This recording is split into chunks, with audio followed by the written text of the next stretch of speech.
What's going on, everybody? Welcome into Blazers Uprise Live, presented by Sleeper. Today, we're going to discuss Adam Silver's comments that he made recently during a press conference. We're going to talk about another development in the Kawhi saga. We're going to talk about some new rules instituted by the NBA. And I am on the edge of my seat as I watch my Mariners try and tie the Houston Trastros for the division lead. That's what we got tonight, because this team loves extra inning games. Eric, what's going on, man? How you doing? What's up, man? How are you? I'm about to be really With mad or really happy. So Yeah, I'll just say that. we'll Um, see. Fingers crossed. I got the game on my phone right in front of me. I have never watched the Mariners win a division before, and it's not like NBA. So if you just watch the NBA, like, well, who cares about divisions? Divisions matter in baseball, so I've never seen them win a division. They have a chance to tie it with 15 games left in the season, so I'm on the edge of my seat, man, and I'm about to be really mad or really happy. I almost said really mad or really sad. That would be bad. Anyway, I look forward to getting into something that I actually am already mad about, which is the comments made by Adam Silver today. Or not today. It was Yesterday. Yesterday, yes. Just some awful comments. So we're going to get into that. But chat, let me know how your week's going. Leave your thoughts in the live chat throughout the stream. I'm looking forward to seeing what you guys think of these comments that Adam Silver had to say. But let me know how your week's going. Let me know how you're doing. Once again, use promo code Uprise on Sleeper. It's a great way to support the channel. And the Mariners gave up a freaking run. I just dropped my phone on my foot. Anyway, Eric, what do you want to get into to start us off? Well, let's first start about let's just get through those new rule changes that the NBA implemented. I think we can do this pretty quickly. The first one is that on certain reviews, they're going to have the NBA office or whatever do the actual review and just tell the ref on scene what the call is, instead of having them bust out the TV and have to do the review themselves, and then they're reviewing their own call, which can sometimes be a conflict of interest there. So yeah, I think it will help speed up reviews and also maybe get a slightly better correct call by having an outside person just really quickly look at it. Yeah, I like that rule. Quicker, more unbiased. Yeah, I like that rule. Sam Dooley wants to know why I'm doing the Astros dirty like that, because they like to bang on trash cans. Anyway, Eric, what was the second rule that they're implementing? The second rule is something that I think all of us have been asking for a long time, and that's to remove a heave or a long shot at the end of a quarter, to remove it from the player's actual stats. So we see this time and time again. Passes inbounded, the player will wait till the buzzer sounds before releasing the shot so it doesn't hurt his percentages. And I think that will really increase the amount of attempts at half-court heaves or beyond. And I think, it's just a good rule, because like no one wants to watch someone get the ball inbounded with like 1.5 seconds left and just have them run out the quarter because they don't want to shoot a shot. It's much more exciting to see them shoot a 3/4 or a half-court shot or whatever. So I really like this rule a lot to encourage that and make the ends of quarters a little more exciting. Do you think they should retroactively enforce this rule? Yes. Yeah, I'm with that. Because Reward all the people who tried to shoot it, yeah, for the spirit of them actually trying. yeah, because they count heaves on Basketball Reference. Yeah, it'd be pretty easy to do, I think. Yeah, Jokic was like 45.1% without his 3 for 25 heaves counting against the 3-point percentage or whatever it was. Comment from Elizabeth Allen. Yeah, his 3-point percentage looks Still elite, but even worse. It looks worse, it's like 42% instead of 45%. So he shoots a lot of heaves, and he's not a guy that takes 10 threes a game, so that's going to affect his percentage. And a lot of players, unfortunately, care too much about their percentages. So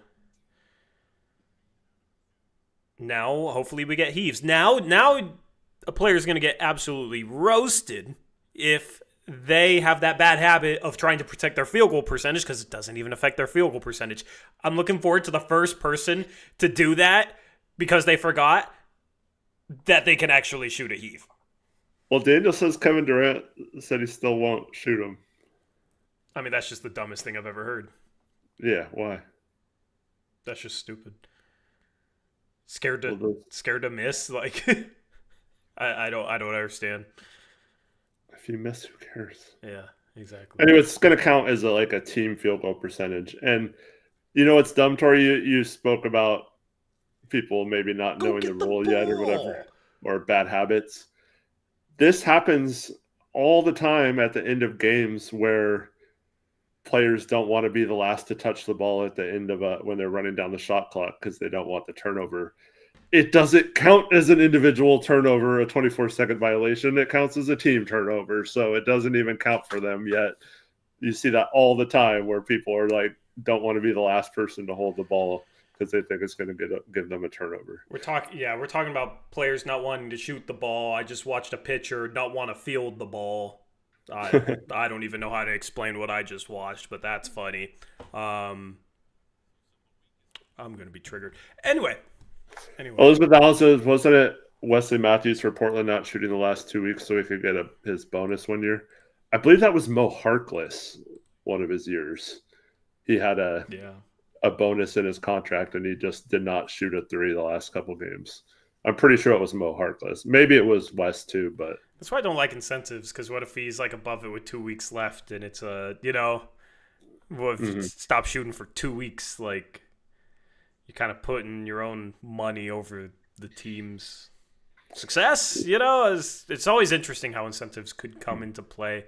And you see it, since I'm focused on baseball right now, you see it in baseball where like somebody will be very close to hitting an innings pitch incentive and they'll get waived by a bad team so that they don't hit it, so they don't have to pay it.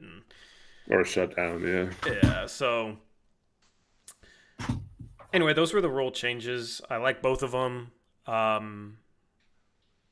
Wasn't there a big one last year? I'm forgetting what the big one last year was. I think the one last year was that if the ball goes out of bounds, they can review whether the player got fouled. Oh, yeah. Yep. I think that was the big one. Yeah, that was a good one because it was like, if you're going to review out of bounds and it's obvious somebody got fouled, why can't you call the right call? You're already reviewing the play anyway. So, yeah, good changes. Good changes from the league. It's about all the nice things I have to say about the league or the person running the league. Trash the league. I just gotta say, lately I had started to question Adam Silver as the commissioner of this league. I hadn't really done so before, but the past year or so I've really started to question his ability to run the league. And you see the... Okay, thank God. Anyway, Mariners down 5-4 going to the bottom of the 11th.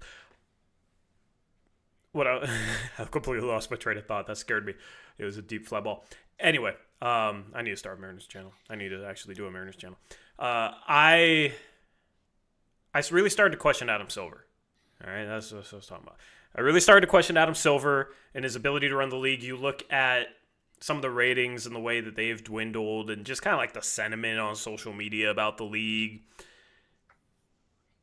But it wasn't anything that was like so glaringly bad of a comment or an incident or anything like that for me to sit there and say he's awful or sit there and really, really criticize him. And he decided this week to say, to hell with that, I'll give you something to blast me about.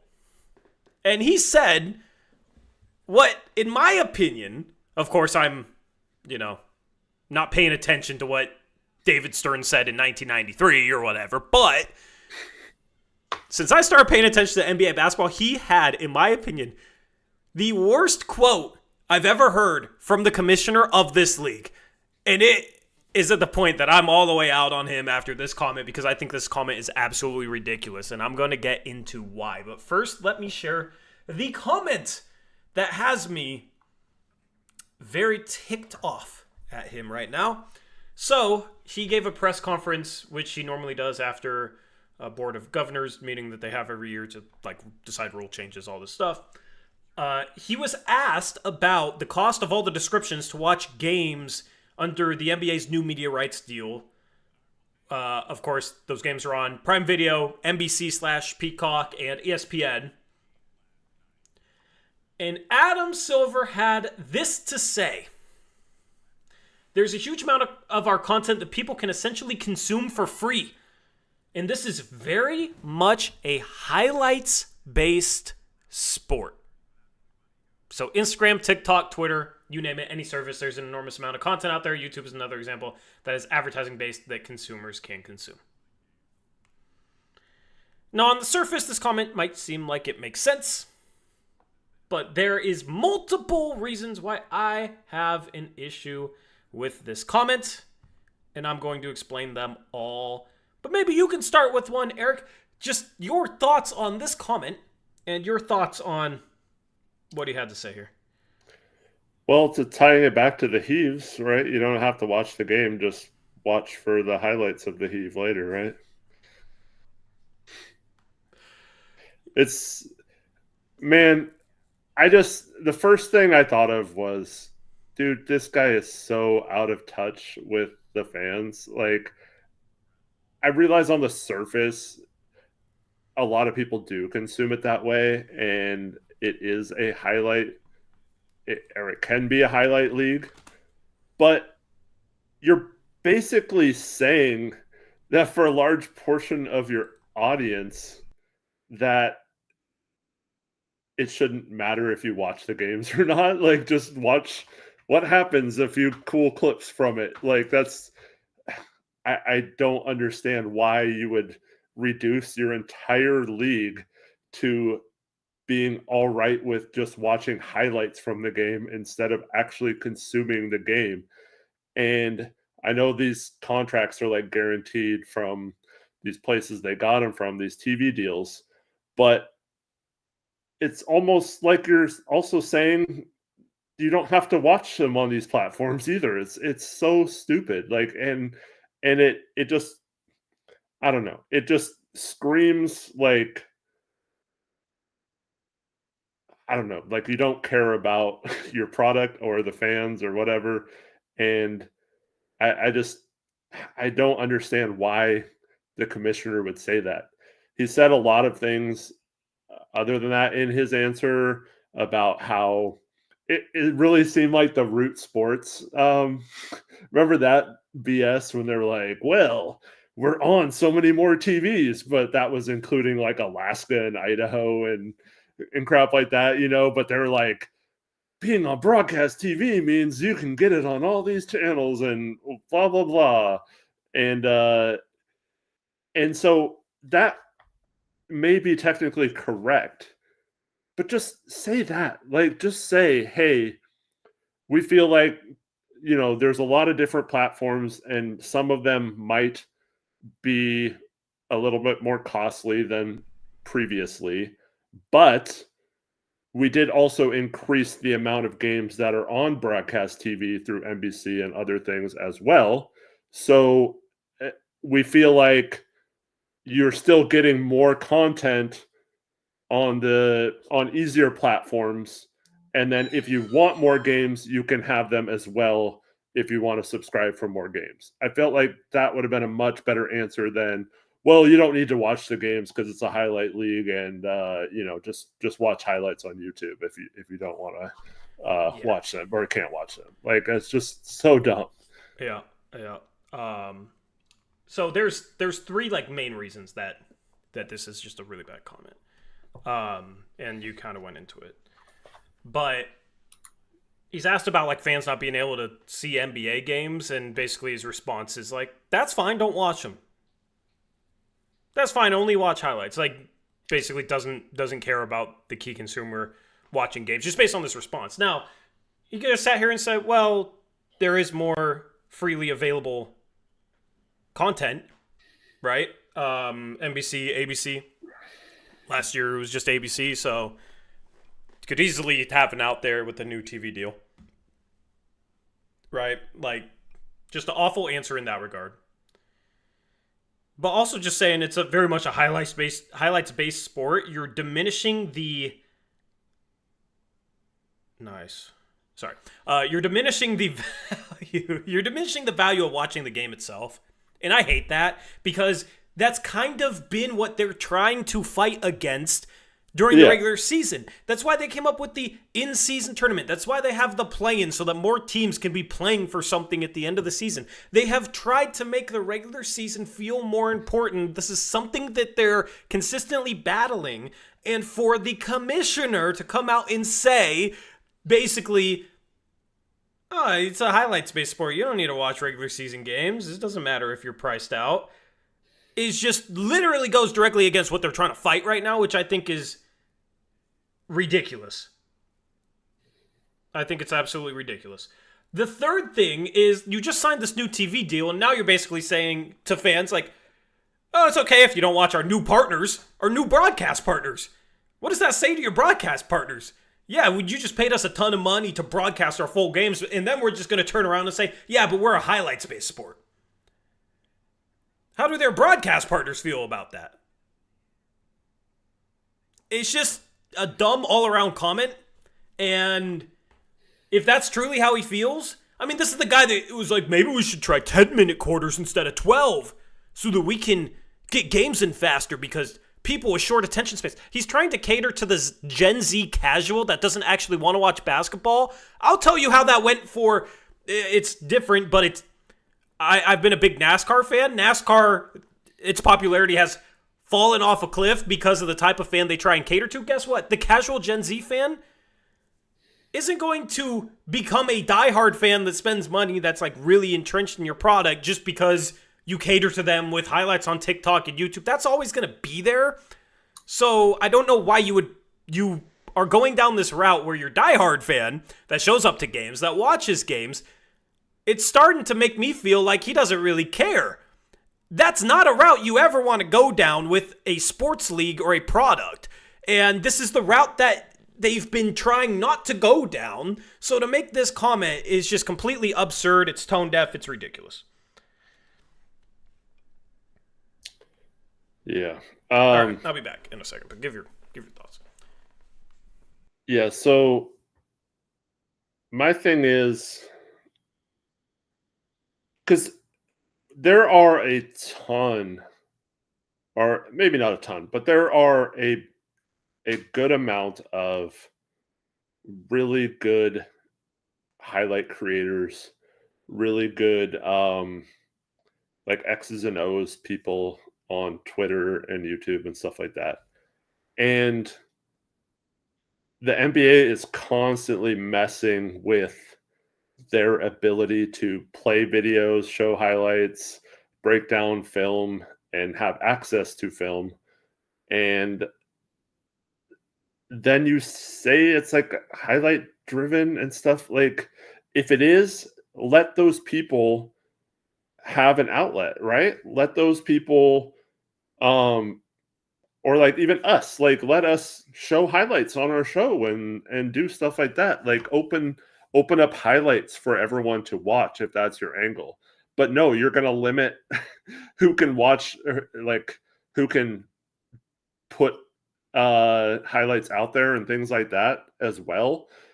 At the same time saying consume them through highlights.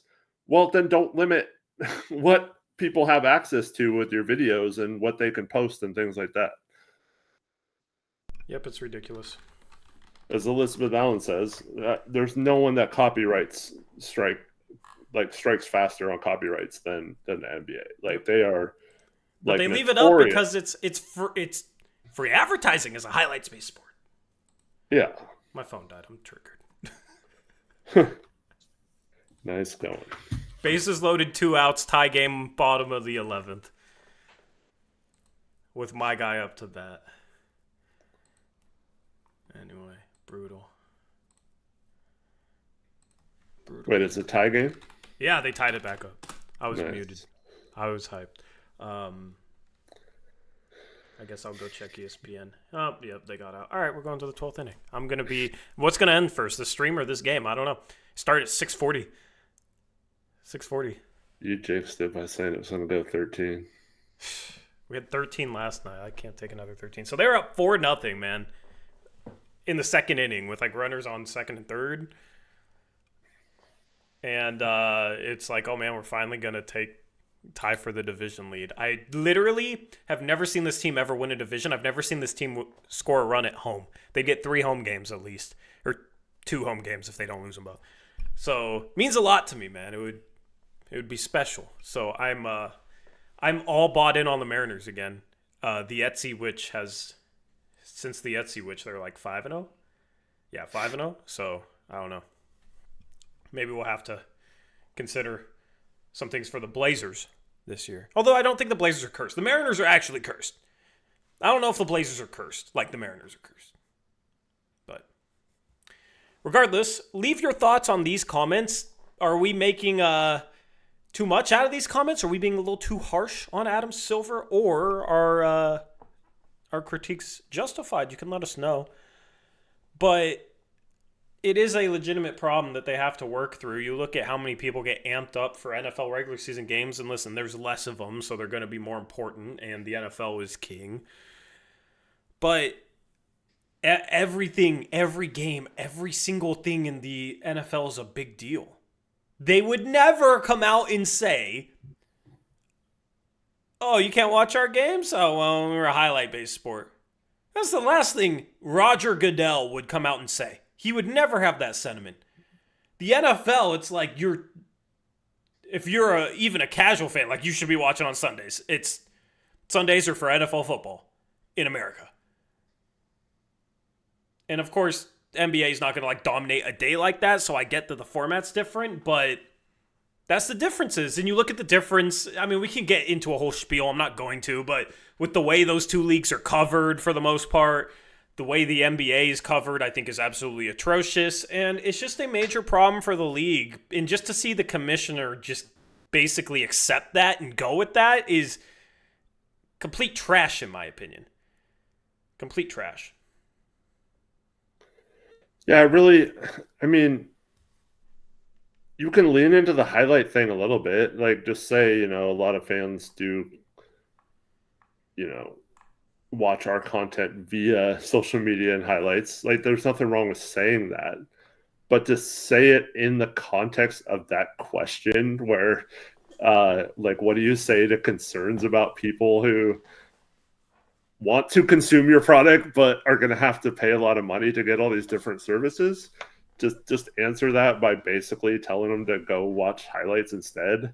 That's terrible, man. I don't understand why. And so, in my opinion, Adam Silver, he had the Donald Sterling scandal like right after he took over. Felt like he made the right decision there to oust him, and felt like once that happened, like it was like, okay, this guy's legit. He seems to be like, because he could have easily just folded over and not done anything and just caved in that one. And then he was okay after that. As Alex Wolf said, the Sarver scandal, then he ended up getting him ousted as well. So you thought that maybe he was back on track or something. But man, like everything else has just seemed like he cannot get out of his own way. And usually you can see like a lot of people hate Roger Goodell, who's the NFL commissioner, but it's obvious when he makes comments or says something that people think is dumb, it's because he's being told to say that by the owners, right? Like the owners he has to do what the owners want him to do. That's why he has the job of commissioner, is to appease the owners. But I can't justify how his comments, Adam Silver's comments yesterday, could be helpful to owners. It's like hurting their product, not helping it. Yeah. And so, like, I don't understand why make that comment. I can't even justify it by, oh, he's protecting his owners, because that doesn't make any sense to have all these new TV deals coming this year and then basically telling a part of your fan base that we don't care that it's expensive, go watch highlights. Yep. So it's just the way the league is trending. I have a problem with the coverage. I have a problem with the kind of de-emphasis on the regular season mattering, and it's the only league that has more than half their teams in the first round of the playoffs. I kind of have started to think that maybe that's a little too much. And I'm not counting playing. I'm just talking about 8 teams in the first round. That's 16 out of 30 teams. In the NFL, it's 14 out of 32. In the MLB, it's 12 out of 30. In the NBA, it's 16 out of 30. It's kind of, for a lot of teams, it's like, just get through the regular season, and wherever you end up in the first round, it's not a big deal. Like, sure, second round draw is going to change. 1 out of 7 games is going to be at home versus on the road. Like, it's what you're playing an 82-game season for. So I think the format doesn't help. I don't think the playoff format helps. And they've just been struggling with this issue of people kind of not caring about the regular season, people not really paying attention until the playoffs. Even though you have 82 games of basketball, and like, as a diehard fan, I'm a tune-in. I love basketball, and there's a lot more nuance that goes into it if you really pay attention. There's a lot more reasons why the regular season matters, but your average fan is not going to really grasp onto that. They're going to have to really enjoy watching basketball, especially if it becomes something where you need to get 3 or 4 different cable packages to watch basketball. That's why I like that the Blazers have done their own thing with Blazer Vision. That's why that was a good move. But yeah, it's just kind of the state of the league right now. So I don't think Adam Silver is smart to go headfirst into that. I think that's something that they got to figure out how to combat and how to make the regular season feel more important. The in-season tournament, I don't think is a bad thing. I think that's something fun early in the season. But yeah, beyond that, it's just kind of, it's just not, it doesn't feel important enough to a lot of people, and that's a big problem with the NBA.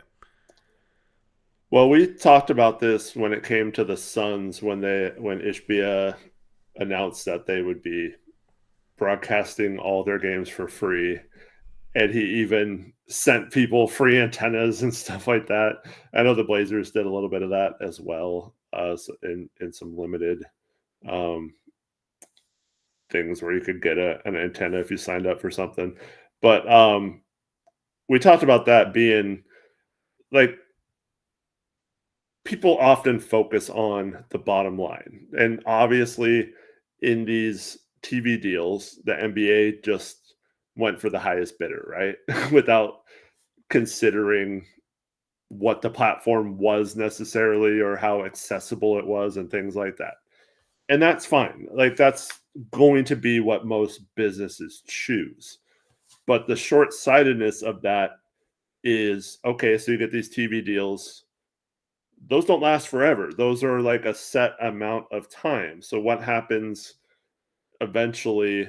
I mean, the TV landscape has changed so much over the past 10 years or so into, I think for the first time ever recently, more people had streaming than actual cable broadcast TV or whatever. And so who knows what it'll be when these TV deals end. But we do know that live sports is one of the very last things that people absolutely still tune in to watch live. And so you can make a lot of money on advertising and things like that with live sports still. But the thing is, I believe what Matt Ishbia did with Phoenix will will pay off in the long run because you have so many people that can watch games and don't it's not an issue for them. They can watch whenever they want or not watch or whatever. And it'll, in my opinion, create a lot more fans that, start watching games. When you have to search for games or figure out what channel they're on or what streaming platform they're on or what night of the week it's on and all this stuff, it all adds to some people. It's just not worth the trouble of doing that.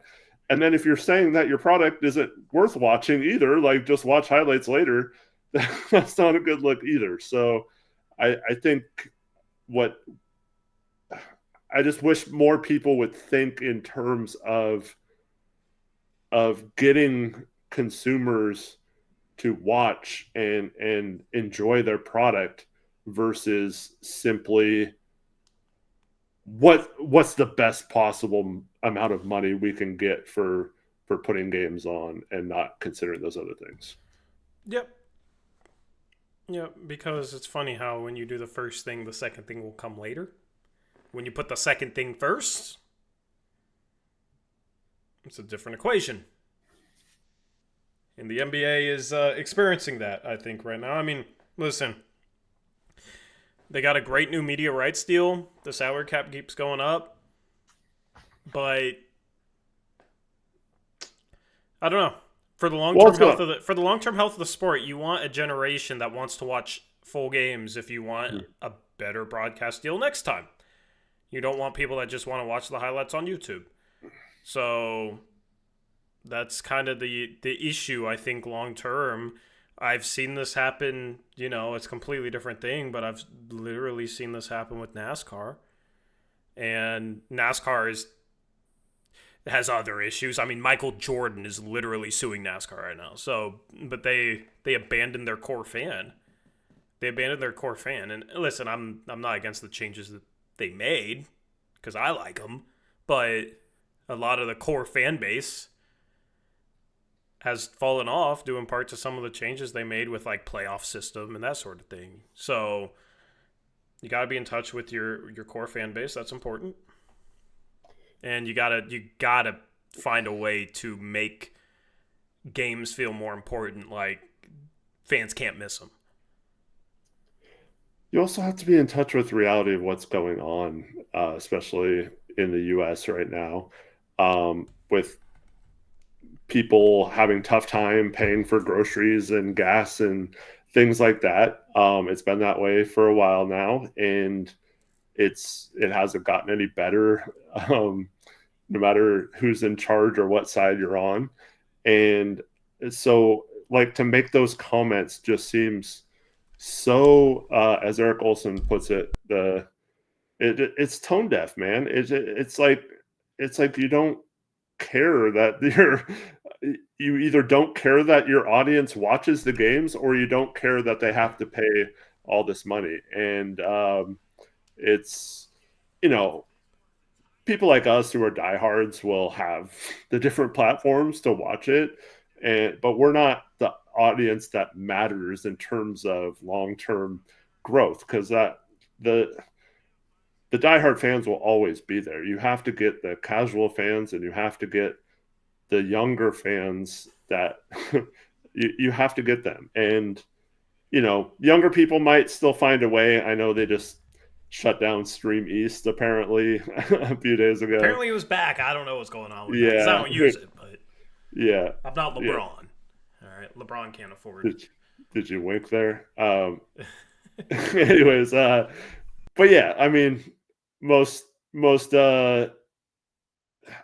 or not, I wouldn't say most, but like a lot of people nowadays have to resort to that, and you're just pushing people away. And someone mentioned this, I forgot who said it earlier, but that happens with blackouts in local areas too. And it's like that just causes people to get them illegally and not go through these streaming services. So these were all issues that they had before they signed these TV deals. The ratings were going down. The piracy was a huge issue. And to me, solving that would be making your games more accessible so people don't have to pirate them, and then also not telling them to just watch highlights. And whether he meant it that way or not, it comes across as so out of touch with what the consumers need and want at this point. I don't understand why you'd say that. Agreed. Those are my thoughts on the conversation. We can take questions from chat. I'm locked in, Eric. We got a tie game, runners first and second, 6-6, bottom of the 12th, no outs. And we have a hitter on deck who has had 2 career at-bats, hasn't had a hit before. If he is, we're bunting the runners over. Nice. Oh, he's safe. We got the bases. Tie game, we got the bases loaded. No outs. Sacrifice bunt and made it. Yeah, Robles. Yeah, it was a perfect bunt. And now we have this dude, this kid, that hasn't had his first career hit yet up to bat. Baseball's beautiful. I became a diehard baseball fan again this year, all right? In case it's... Well, I mean, I thought... I was probably pretty diehard for a while, but I've been so locked, man. I am so locked. Anyway. Any Pacific Northwest people on the Mariners? We got Saucedo, I believe. I will lose my mind if he hits a walk-off here. Who is it? Harry Ford. Was he just called up recently? Is that called up like 11 days ago, and they just haven't used him. Like, it would be so sick. It's September call-ups, right? It's a sack fly. It's a sack fly. He's running home. Let's go! Hell yeah! Oh, they tackled him. Hell yeah. Oh, we're lit. We're lit. All right, I'm so excited. Nice, anyway. For you. Oh, let's go, man. Just first pitch, just sack fly. Love it. Did his job. Still hasn't had a career. That's funny. Hasn't had a career hit yet, but has a career walk-off. Baseball's a funny sport. We love it. We love it. Shout out to my Mariners fans out there, man. Dude, I opened up the chat and saw Oscar saying why the Mariners don't bunt that guy to third to start extras is so dumb. And then you told me that they bunted runners over. It was safe all around, yeah. Yeah. It was funny because they did that last night. It didn't go so well. It was like, damn, but... Alrighty, man. Okay. I said I was going to be really mad or really happy today. That game was insane, bro. That game was insane. That's crazy.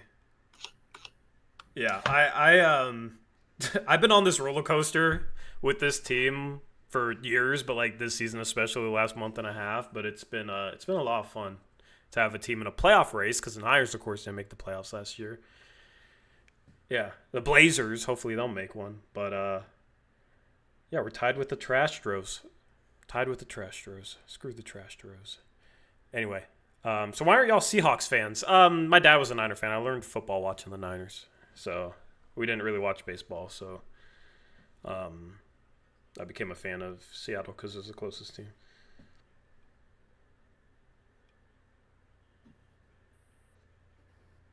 Awesome. I'm still pissed about Adam Silver. Anyway, go on. I grew up in the 80s. I mean, the Seahawks and Niner games were on because they were the Seahawks used to be in the AFC back then. And but anyways, Jerry Rice, Joe Montana were my favorite players. I fell in love with them. We got to watch their games. Speaking of accessibility, got to watch, even though it wasn't a market, all their games are on TV seemingly. So yeah. And that's the other thing about the NFL.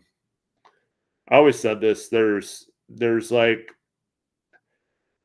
one of the best things you can do is have people know what time your games are, what channel they're on, and the NFL, you could tune in 10 o'clock on a Sunday or 1 o'clock on the East Coast.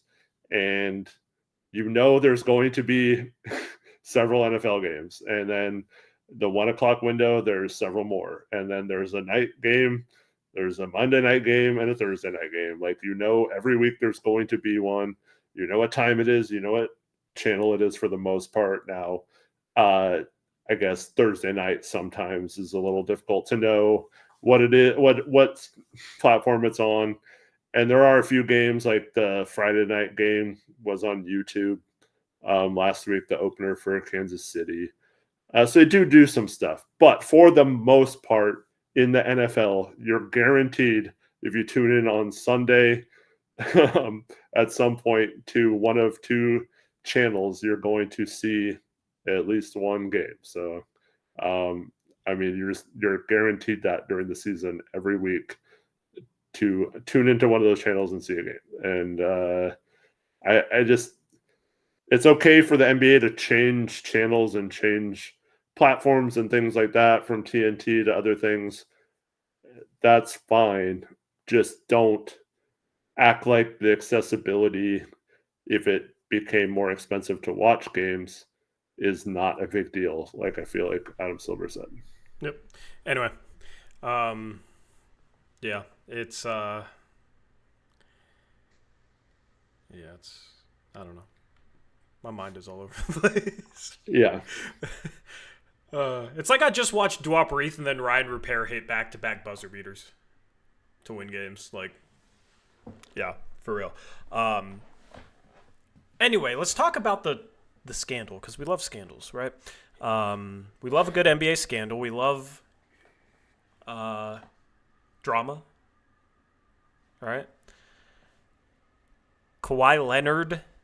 This is the news item that keeps the NBA news cycle going through this month of September, I guess, because Pablo Torre has been on one.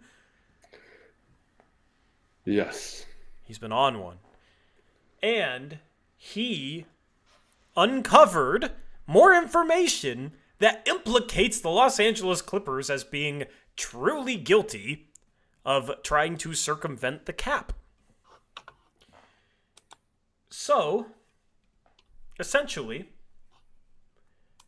when the company we've talked about, Aspiration, which Steve Ballmer bought stake in, and like basically all that money then went to Kawhi off the books, and then the company went bankrupt, right? And there's accusations of Steve Ballmer circumventing the cap. So, there was a situation where it sounded like they were struggling to get Kawhi a payment. This Aspiration company needed to get him a. You might be able to cover this situation better, actually, Eric, if you have the details in front of you.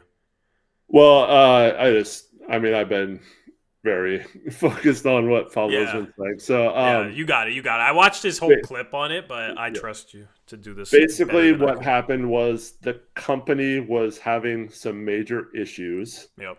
And were unable to pay people, including Kawhi Leonard. They were $1.75 million.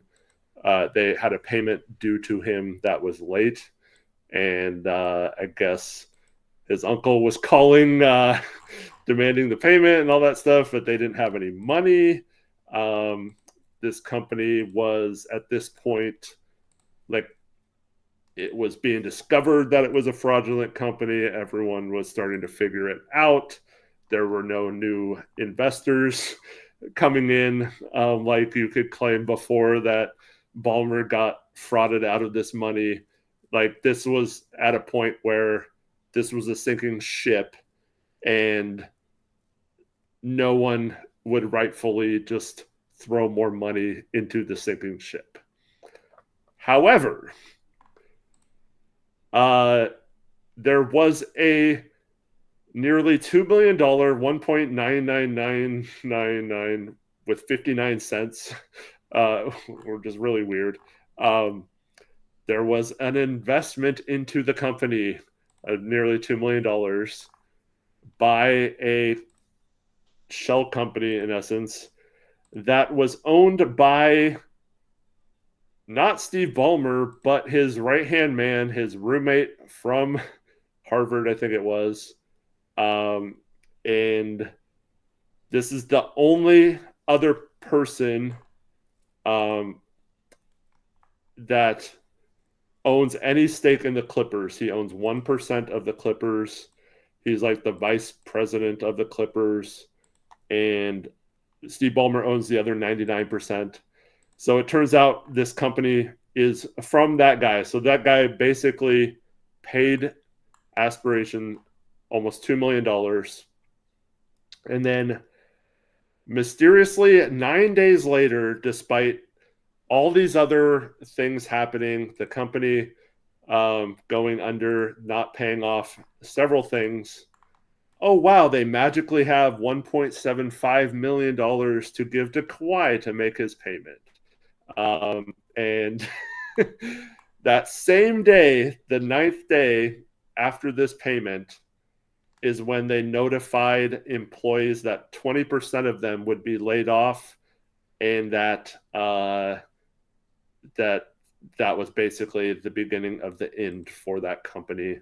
Yet they used this gracious $2 million donation as a last ditch thing to pay Kawhi Leonard, who did nothing for them. It did absolutely nothing. It was like it was a no-show job. So like, why, if your company is going under, would you pay someone who is not doing anything for your company? I mean, this is blatant, right? Like it's obvious. And then the other thing is they uncovered documents that basically had Kawhi listed under, like, so they had all their people they owed money to, or deals they had with people, or like, you know, sponsorship deals and stuff.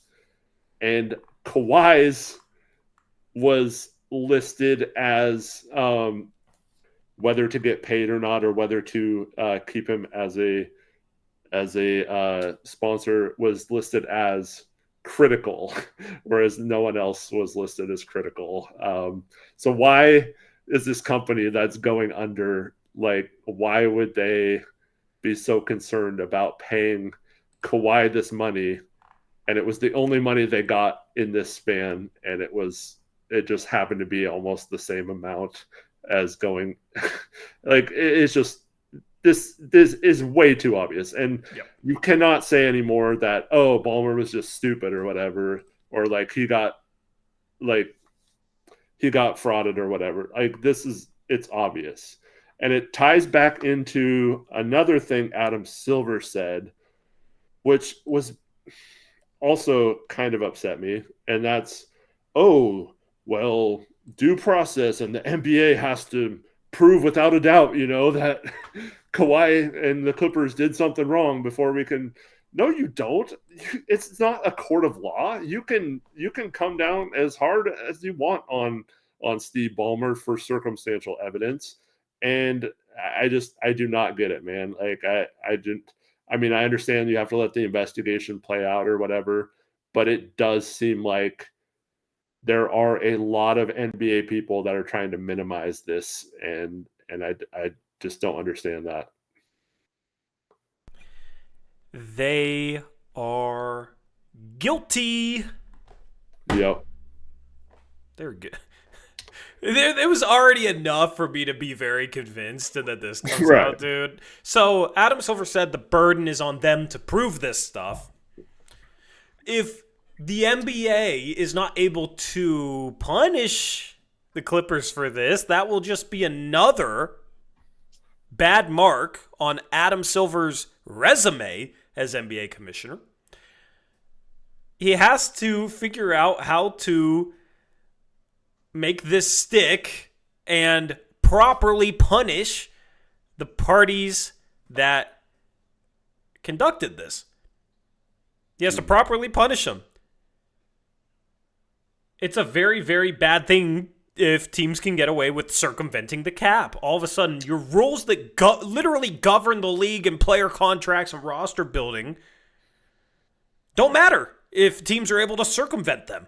So it is very, very important for the league to be able to uphold this, try and improve things going forward to try and catch this sort of stuff. I don't really know what that looks like or what that means, but you cannot have this. So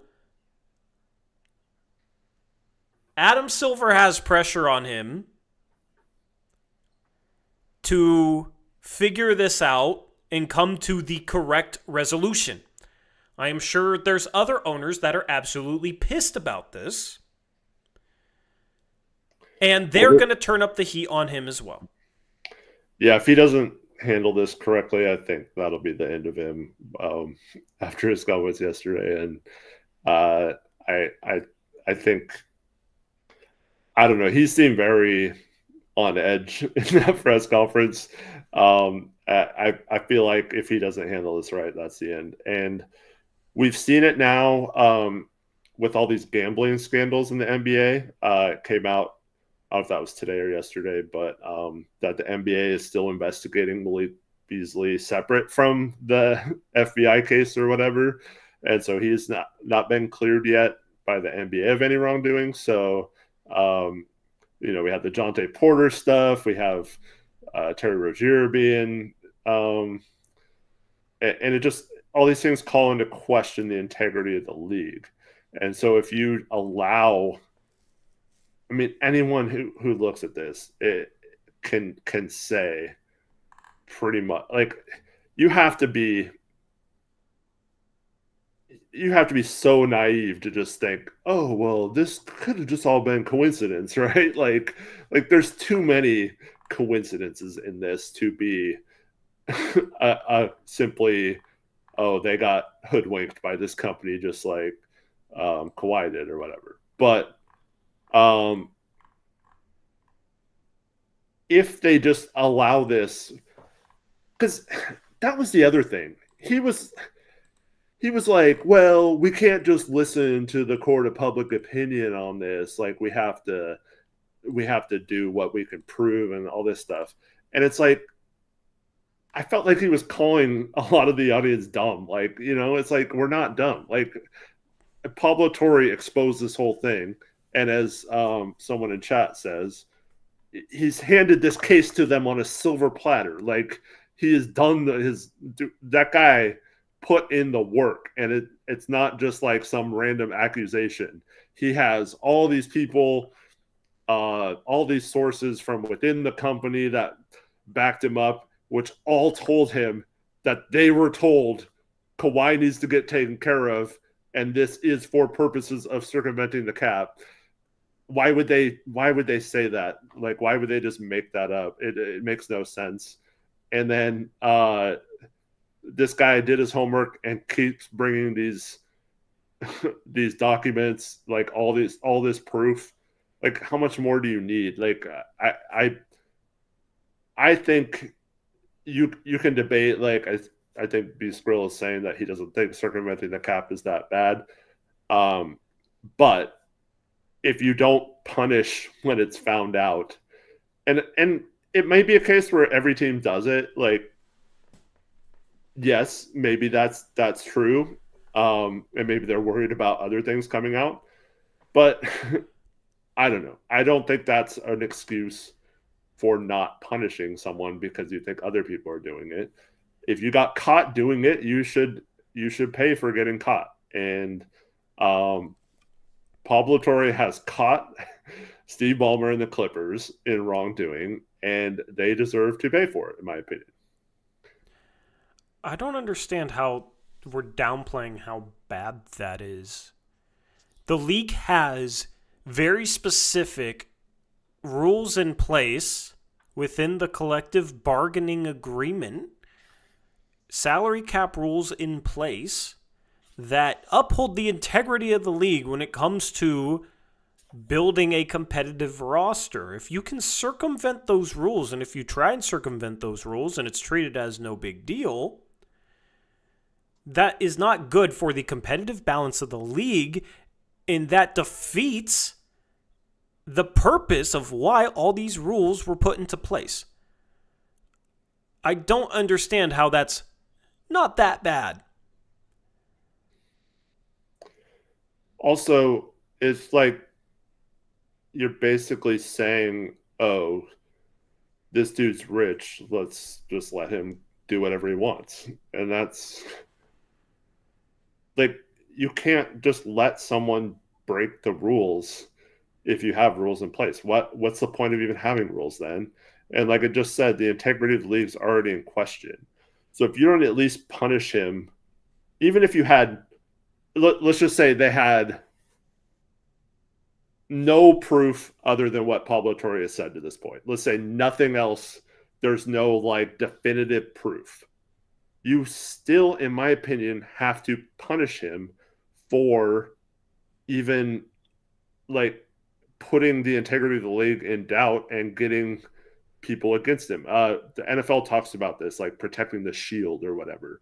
Like you have to protect your league from the opinion that it's not complete BS and there's not wrongdoing going on in terms, like I just said, with gambling, with the salary cap, no matter what it is, you can't have this be the narrative that the NBA, oh, they don't care about the integrity of their league. They just are going to let him do whatever he wants because he's rich. And so I really think they need to, like, whether they find stuff and punish him that way or they don't find much else, but say, hey, look, we have to punish you just for the good of the game, for even getting yourself into a situation where it could look like you're paying off a player, whether you did it or not. And I think that needs to be, he needs to be made an example of you need to be a little bit more careful what you're doing with your money, even if it wasn't intentional, which we all know it pretty much was. But I think you just still have to do that. And he absolutely has the right to do that as the commissioner of the league. It's just, how much does he want to do that? How much is he going to step up and do that? And I feel like, I mean, probably a lot of people might not care. Like there's some people in chat that don't care about it, and that's fine if that's your opinion. But to the people who do, like I feel like they have to set an example of Steve Ballmer here. Yeah. I think the owners will make him do something about this. I don't think the owners are going to let this slide. Other owners that are following the rules, or maybe they don't even want to follow the rules, but they don't have Steve Ballmer level money to just toss it whoever to circumvent the cap. Regardless, at the end of the day, Adam Silver works for the owners, and I don't think the owners are going, I don't think they're happy about this. So that's the nail in the coffin for the situation. I think at the end of the day, even if they can't prove it, I think Adam Silver has to do something because the owners are going to make him do something because it's freaking obvious what they did. There are some people who think that Ballmer will go crazy and expose a bunch of other owners that are doing the same thing if that happens. And to what I say to that, good, expose them all then if he has proof that other people are doing it. But that's the only thing that could save his ass. You know what I mean? But it becomes obvious. It becomes obvious if there's a bunch of other owners, but it's not the rest of the league. It becomes obvious as an owner if you're sitting there like, nah, actually we should let it slide. You almost become suspicious. I mean, shoot, you do become suspicious because why, as an owner, if you're following the rules, would you let that slide? Right. The only reason you would let that slide is if Steve Ballmer has dirt on you and you're worried about that getting exposed. There's no other reason to let it slide as an owner. So if it's really this widespread of a problem, then I don't know, I guess the NBA tries to bury it, but then the NBA has much, much bigger issues, and then I'm starting to worry about the Blazers not having one of the richer owners that would do this sort of stuff coming in. Which is just ridiculous if I'm having to worry about that crap. You know what I mean? Like, that's stupid. Yeah. In my opinion, I mean, I don't see Ballmer going nuclear here because he saw, like, Sarver and Sterling, like we talked about earlier, get booted from the league. The NBA does have the right Adam Silver did mention this with the Jody Allen situation where he doesn't want to, he's hoping he never had to, but he could eventually force the sale if something happened or whatever. I forgot exactly what he said about that, but we do know they have the opportunity. I mean, it's not Steve Ballmer's league. The other owners can vote to kick him out or whatever if he's doing this. But I think it's much more likely he just takes his punishment and continues to own the team. He just built this new stadium, all that kind of stuff. But like, I don't understand. There's only 30 owners, and he seems to love being an owner of the Clippers. So why would he basically cost himself an ownership position by trying to go nuclear on the NBA? Just take your punishment, take your suspension, and whether that's for a year, whatever, however long it is, come back and put it all behind you. But dude, you were caught. Just take it and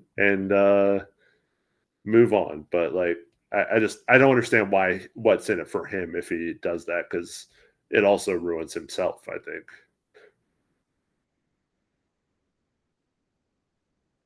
You're muted. Correct. Good answer. Take it on the chin and move on. Yep. It's going to be really interesting to watch what comes of this. I assume at the end of this, it's going to be a massive punishment from Adam Silver to Steve Ballmer. And if it's not, then we have major issues, bigger issues than we talked about earlier. And you guys know me, and I've said this, I'm not one of those people that's like, the league's in trouble, look at the ratings, they aren't as good, blah, blah, blah. I've never been that person. And I've sat here and said, like, I'm not that person, people are overreacting. If Ballmer and the Clippers don't get severely punished for this, I might become one of those people that's saying the league's in trouble. And it will be, I think, entirely due to having Adam Silver as commissioner. So it's very important he gets this right. He needs to, he's already made many mistakes as commissioner. He's already hasn't done the best job. But going forward, this is a situation that needs to end the right way. And if it doesn't, then I don't know how he recovers from it. So, yeah. Kevin says these guys don't take it on the chin. They hire lawyers. I mean, he can hire a lawyer, but it's not going to be a fruitful effort. The NBA can do with him what they need to do with him. Like, the NBA has the power here.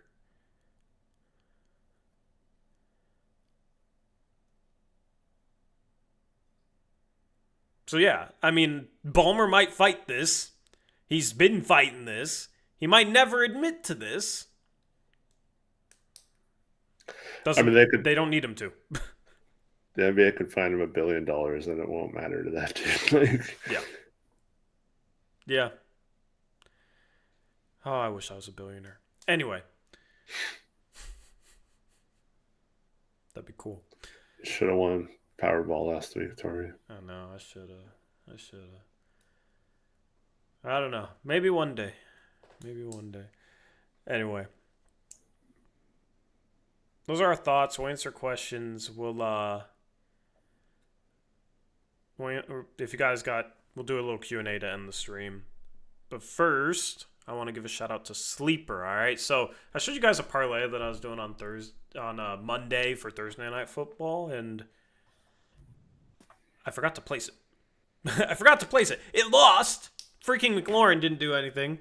So it would have lost anyway. So we lucked out. So instead, I got 3 new parlays that are placed, all right? Ignore the code on the graphic, all right?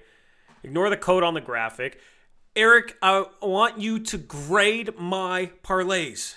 Grade my parlays for Sunday, all right? We got this one. We got a Jalen Hurts. It's a multiplier boost, so it's better odds, all right? This is a 5.84x, all right? So if I spend like $5, I get almost 30. I think I spent $5 on this one. Actually, I can literally pull it up on my phone. So we got Jalen Hurts over 41.5 rushing yards. We got Bucky Irving anytime TD over at least one anytime TD, and Brenton Strange over 31.5 reception yards. Eric, grade the parlay. What was the Hurts one? Over Rushing? 41.5 rushing yards, yes. Okay. I got a boost on that one, so that's why I did it. Um, It's $4 to win $23.36. it's a C. It's a C. Yeah. Gotta take the odds into account, of course, too. It's Yeah. yeah, I'm not too confident in Hurts getting 41 and a half rushing yards. I think Brenton Strange is the safest bet there. We'll see how it goes. All right, that was number one. Number two, this is even longer odds, but I might feel better about this one hitting, actually. This is $5 for $33.90 payout. We got Bijan over 27 and a half receiving yards. He had a 50-yard receiving touchdown last week, like right at the start of his game. So Justin Herbert over 247 and a half passing yards against the Raiders, and Kyren Williams under 0.5 anytime touchdowns. So no touchdowns for Kyren Williams.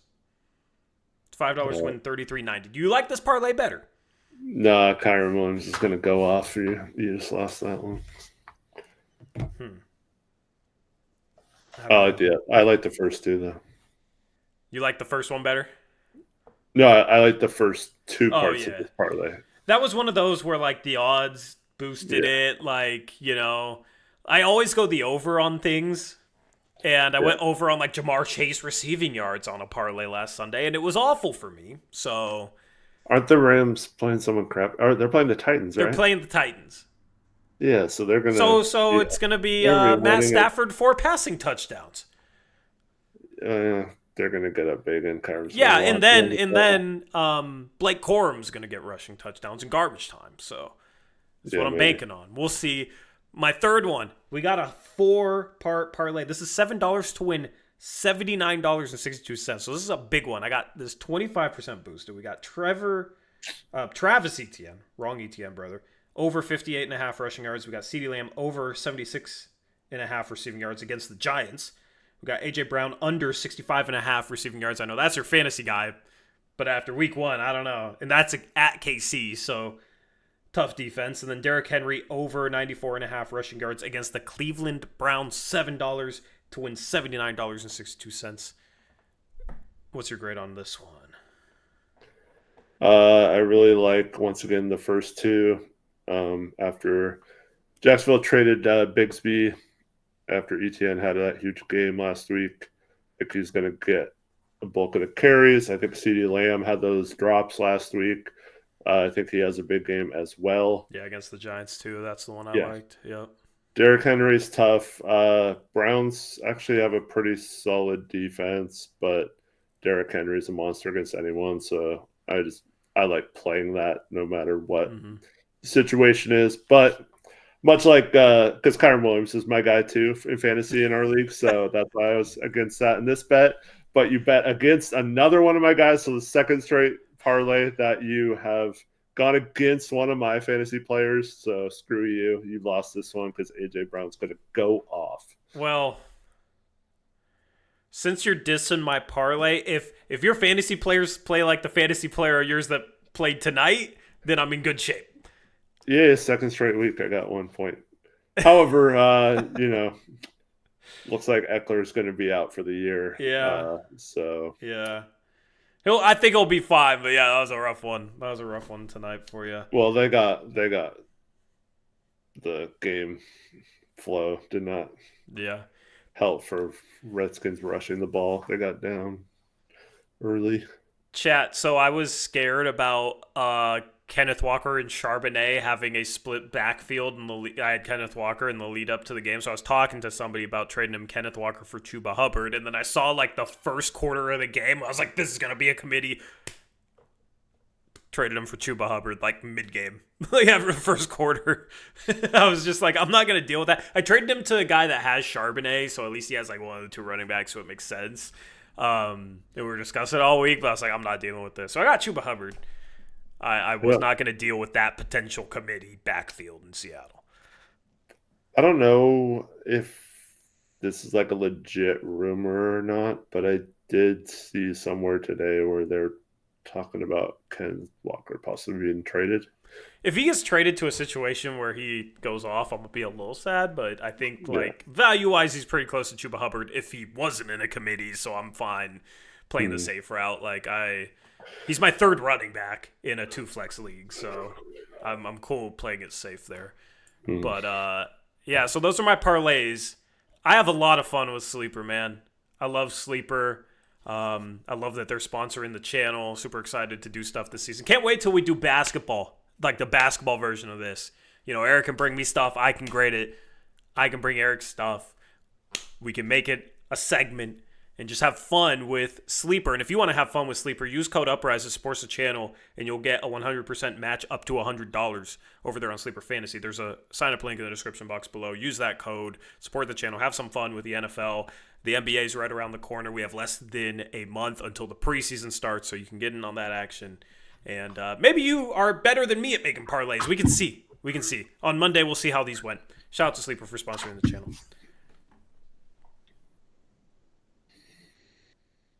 AJ Brown gonna fry your parlay. I'm not gonna lie. Yeah, we'll see. If I went over, he would have five yards. So Eric, you're welcome. Okay. Since he's your fantasy guy, I took the under so that he could go off for you. Well, you mentioned my 1 point from my guy tonight, but I felt bad. AJ Brown got me 1 point last week. So back-to-back weeks with 1 point with one person playing on Thursday Night Football. Yay! Yep. I wanted to help you out since you're playing our defending champ, and I would love to see him start 0-2 because he's won 2 of the last 3 championships. So, chat, we're in a fantasy league that's been going for a decade now, me and Eric. I've never won it. I really like my team this year.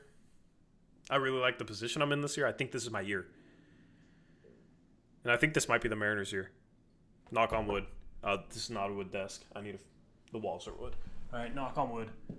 I believe again. Yeah. It's insane. Going on like an 8-game winning streak and then losing like 11 out of 14 or whatever it was, and now they're on a 6-game winning streak. It's wild, man. So if the Mariners win the division, I'm going to a playoff game in Seattle, all right? I'll be up there. I might have to miss like a preseason post-game show. Yeah. Shoot, if they make the World Series...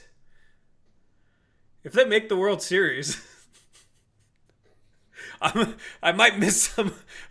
I might start up the stream and miss some actual regular season post game shows. I'm just gonna say that right now. If they're in the World Series and there's scheduling conflicts, we're gonna have to figure something out because I do got a big TV in here, but you guys will think I'm psychotic. All right. If you don't already think I'm psychotic, you will think I'm psychotic.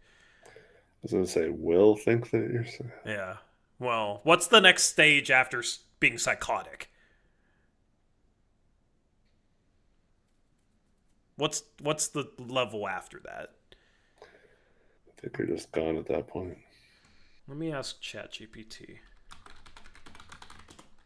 What is the next stage after psychotic? Can you clarify what you mean by psychotic? Crazy passionate. What? If you're looking for the next stage, obsessed. This is a bad answer. Fanatical. Rabid is, I think, rabid. Is that the next? That's a level up. David Yusa's next step is seek help. No, I love it. Maniacal. Unhinged. Deranged. You're already unhinged. Yeah, a little deranged. Brody says Kings fan. Wow. I mean, I basically am a fan of the MLB's Kings, but they're in a better spot than the NBA. The NBA's Kings. Let's see. Off the rails. Cult level committed was one of the answers. I mean, we do have a cult, so it makes sense. And beyond saving. So there's no point to seek help. No, these were the answers that the Chat GPT gave me. All right. How about more insane? How about what? I said, how about more insane? And it said, got it. You want something that sounds even more extreme than psychotic. The first answer, completely feral. Wow.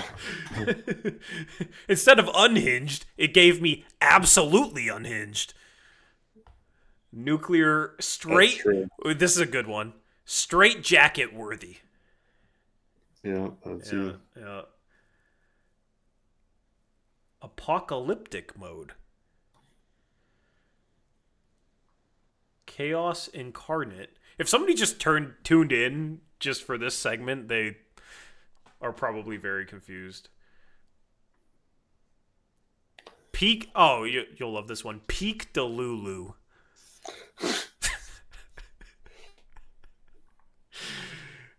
Anyway. We'll do. What's up? What are those babies called? You know what I'm talking about? The like freaky looking doll things Yeah. with the crazy hair. Oh, what are they called? My girlfriend hates those things. She's ranted to me about those things before. I didn't listen enough, I guess. Labubu. There you go. Yeah. There. Yeah. There you go. You need like a Mariners or a Blazers Labubu doll. Can you come up with crazier, but make it Blazers related? I always forget the name, Tyler. Sorry. Okay, I asked for make it crazier, but Blazers related. We got Rip City Rabid. We got Dame Level Delusional. What does that mean? I don't know.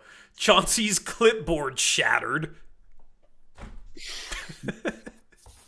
What? Moda Maniac. Full-blown Rip City cultist. Damn, it knows me, bro. Yeah, it knows me. It knows me. These are just all stuff it's spitting back at me. Scoot to the moon. Hell yeah, it really does know me. Blazers brain rot. That's what Reddit says. So, yep. Blazers in 4. Yeah, okay. See, wow. Some of these are so weird. David says to ask it to make a Labubu doll based on your chat history. On my live stream chat history? No, on your Google history or whatever.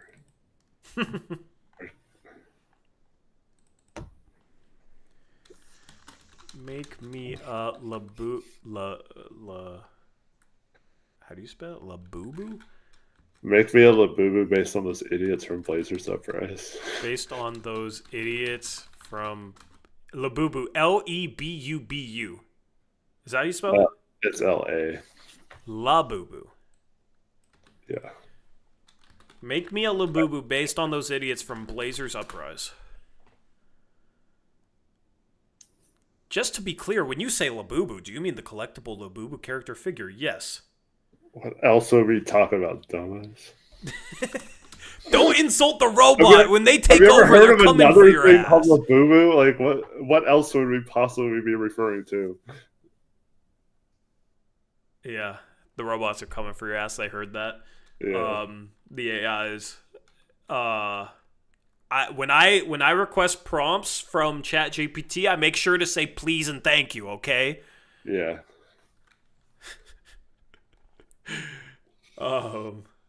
Yes. Please draw me a picture of this. Well, not really worried about them being intelligent enough to come for me yet, if that's what their answer is. Just you wait. Right. Just you wait. All right, we got a drawing cooking here.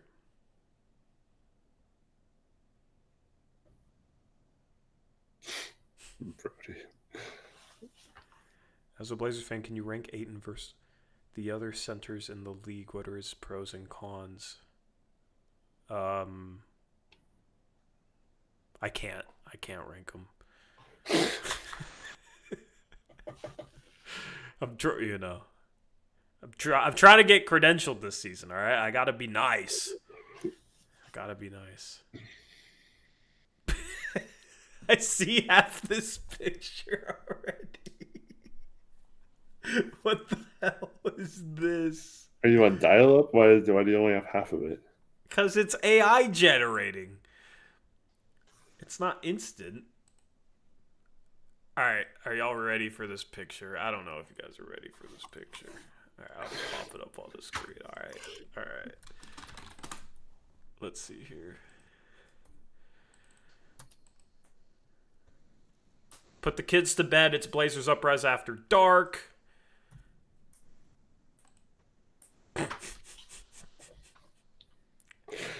Kind of looks like Eric. Just has hair on top of his head. That's kind of cool. Yeah, it is kind of cool. If we wouldn't get like a cease and desist for putting this on merch, maybe we should put this on merch. Would you guys buy a t-shirt with this on it? I don't know. Let me know. The mic. This might sound bad, but the first thing I thought it was Danny. I don't know why. Oh my god. That's crazy. I have no comment. Speaking of rabid. Oh my goodness, yeah. Tyler says better than Doug Fur. Yeah, that's true. Rip City Rabid. That is a Rip City Rabid right there. Hell yeah. I love the little like demons around it. The little creatures, whatever you want to call them. That's our cult. That is our cult. That's you guys, chat. You at home. That's you guys. Oh, that's Reddit right there. Those people mad at us. Oh yeah. True.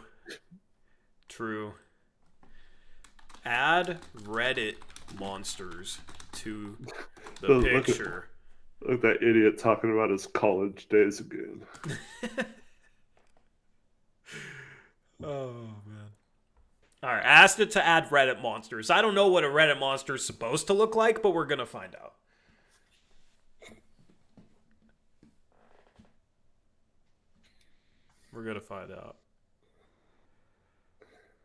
I need a Blazers themed Labubu doll right now for the backdrop, the shelves behind me. That's Anthony Simons, says B Skrilla. Damn, the Simons haters don't stop, man. He's not even here anymore. Because he's number one. Doesn't someone else take the number one this year? I think someone else is one. No, Drew didn't take it. Anthony took Drew's number. I don't know if anybody took it this year. I thought someone did. Because Drew's 4, right? And then Young's 16, and then Wesley's some random number. And then Dame's, of course, the letter O. I thought someone like switched their number or something, but I don't know. Okay, I asked for Reddit monsters. I don't know what the hell this is, but they're definitely not Reddit monsters.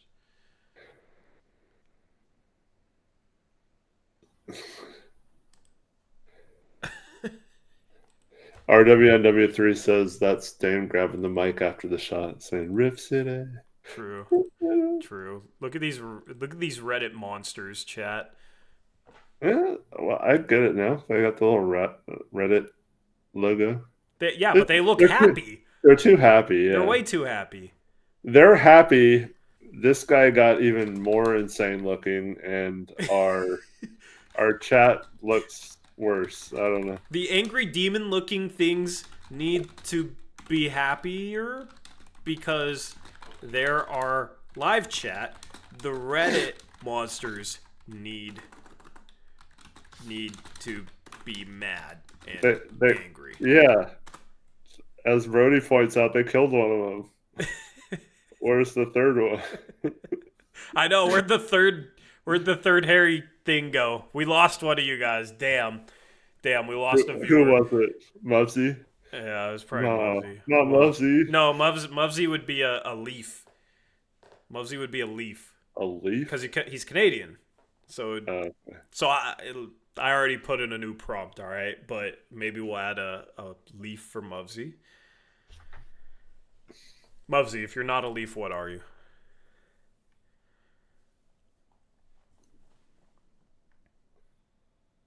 Yeah, we'll put in a dancing leaf. I wanna see what this looks like though. That's Marv asked have we been drinking? No. This is not a drinking stream. nope. This is like This year is one fun. Blazers Uprise. This is the crowd we would do on stream, man. I missed those days. So We didn't have Chat GPT to keep us. true. Yeah, and we had no standards for our content. Go back and watch a year one stream, man. I'll do it for fun. It's nostalgic at this point. Okay, some of the Redditors are happy, some of the Redditors are mad. I'm just gonna assume the happy Redditor is Taylor Packer and Aeromancer. Yeah. At least the hairy demon looking things are happier. Alright, here we go. This is more representative of our foothold in the Blazer community. Alright.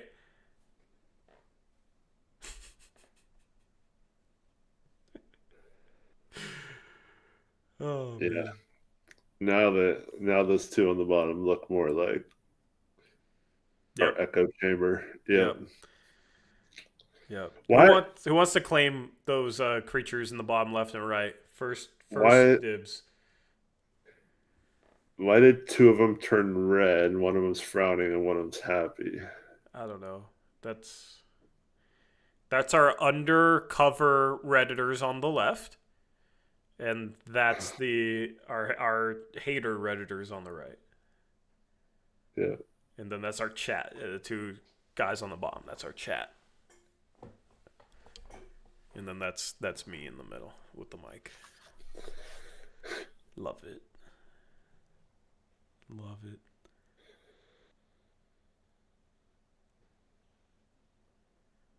I should just tweet this with no context. You should ask it to make two podcasters. Oh yeah, we need two. That's right. Okay, two podcasters and a dancing leaf, and then I think we'll be good. Make there be two podcasters and a happy dancing leaf in the background with everything else.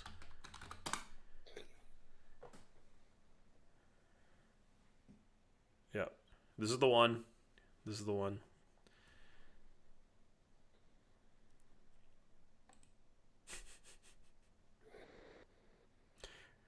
Yeah, they took Redditors literally red. True.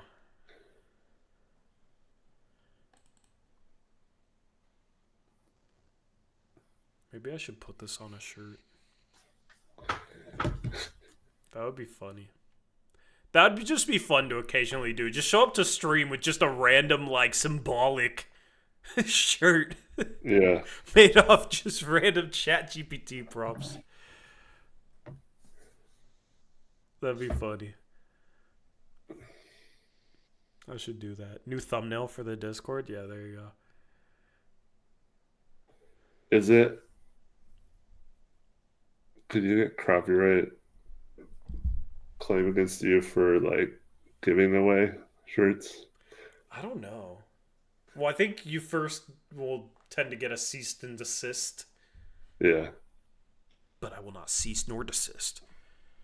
What if we just gave them away and you had to promise that you never said where you got them from? True. Or Yeah, what I it found them means. in a- Like it's like a secret club. You wear the shirt, but like you can't ever say what it means. We're normal now. Uh-oh, we're normal now. What? There's us.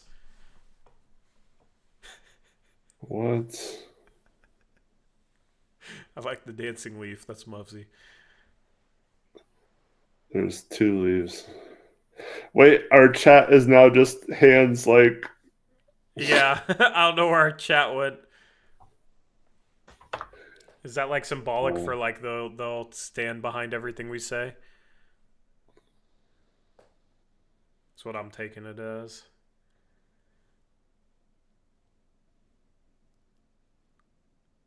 Leaf needs a beer in his hand. Oh, I forgot Mubsy's an alcoholic.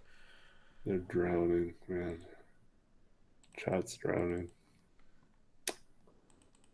Anyway.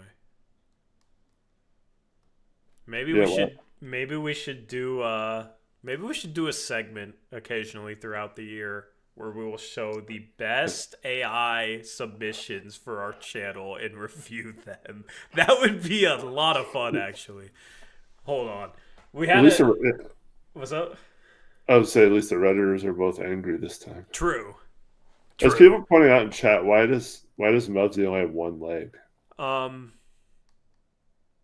you're gonna have to ask him. I don't know. Oh, Eric disappeared. Rip. What I'm going to do, so that I remember this. What?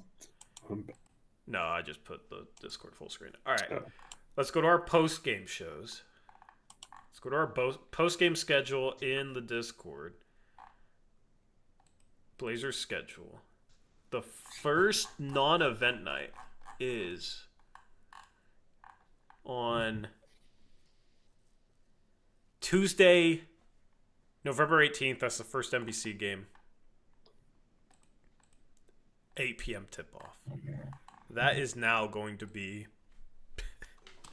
AI night. Nice. AI. Well, I want to remember this idea, so I'm gonna have to be descriptive with it. AI picture review night.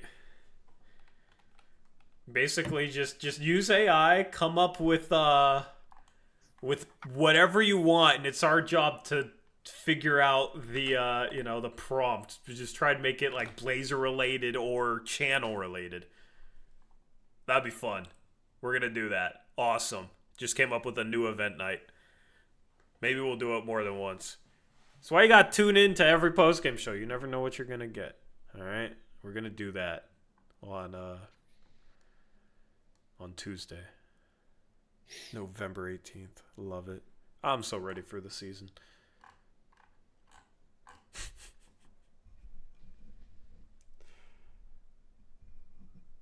Anyway. Eric, are you going to the home season opener? Is a question in chat. Undecided, but probably not. I think I'm gonna go. Nice. So post game will be oh shit. Yeah, I'm yawning. Yeah, I'll probably go. So post game will be live a little bit after the fact, but should be a fun post game show. Hopefully we get the win. Who are we playing on opening night again? Minnesota? Yeah, Minnesota. Is our home opener the opening game, or do we start with the road game? It's the opening game. We start with 2 home games against Minnesota and Golden State. Oh, that's all right. Yep. I like that we start and end the season with home games. That's always nice. But have you noticed it feels like we always start or end the season with the Sacramento Kings? Yeah. I don't know like what the facts are on that, but it feels that way. So Yeah. Anyway, if you want to see the NBA schedule with all our event nights for post-game shows and stuff, make sure you join our Discord. And we'll have game threads that you can talk with Blazer fans. It's a lot of fun. So if you, for whatever reason, have not joined our Discord yet, use the link in the description box below. Shout out to Matt with the $2 donation. Thank you, Matt. And yeah. Yep. Dame intro will be huge. Yeah, I'm looking forward to the Dame intro. I'm looking forward to FanFest. I'm sure they will speak to him. And, yeah. Anyway, anything else, Eric? Thanks, everyone, for watching. Hope to see you all on Monday. I hope everyone has a great weekend. Yep, you as well. Appreciate you guys hanging out with us. It was a lot of fun. Looking forward to Monday's stream. That's when we'll be back. Shout out to Sleeper. Use promo code Uprise on Sleeper with NFL Sunday. Week 2 coming up. Looking forward to that as well. And with that being said, we are out of here. Until next time, as always, peace out. Go Blazers.